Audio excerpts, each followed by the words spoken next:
आचार्य चाणक्य ने मनुष्य के जीवन से जुड़े व्यवहारिक ज्ञान को अपनी नीतियों के माध्यम से समझाने का प्रयास किया है। उनके द्वारा दिया गया ज्ञान आज भी हमारे जीवन में उतना ही उपयोगी और प्रासंगिक है जितना कि उस वक्त था।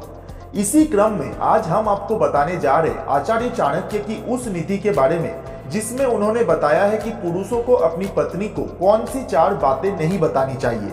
तो वो 4 बातें कौन सी है, चलिए जानते हैं। पहली बात है कमाई।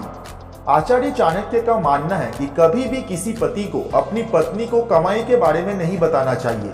उनका मानना था कि महिलाओं को अगर अपने पति की कमाई के बारे में पता चल जाता है तो वो उन्हें उसे खर्च करने पर रोक लगाने लगती है। कोई बार तो वो उनको जरूरी खर्च करने से भी रोकती है। दूसरी बात है कमजोरी।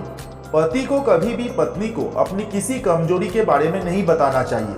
आचार्य चाणक्य मानते थे कि पत्नी को यदि पति की किसी कमजोरी के बारे में पता चल जाए तो वो बार बार उसी का हवाला देती है और अपनी हर जिद मनवा लेती है। अपनी सबसे बड़ी कमजोरी को पति को पत्नी से सदैव छिपाकर रखना चाहिए। तीसरा है अपमान।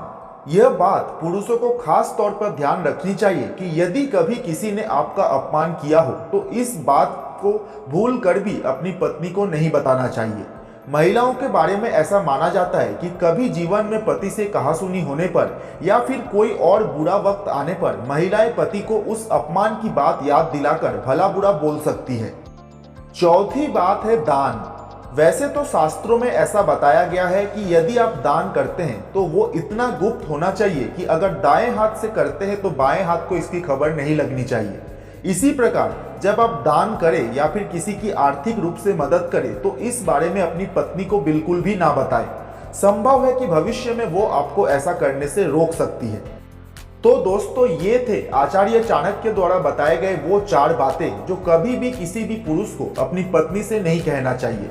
उम्मीद करता हूँ ये वीडियो आपको जरूर पसंद आया होगा। अगर आपने अभी तक हमारे इस चैनल को सब्सक्राइब, लाइक एंड शेयर नहीं किया है तो जल्दी से कर लीजिए। आपको ऐसे ही अच्छे कंटेंट मिलते रहेंगे। जय हिंद।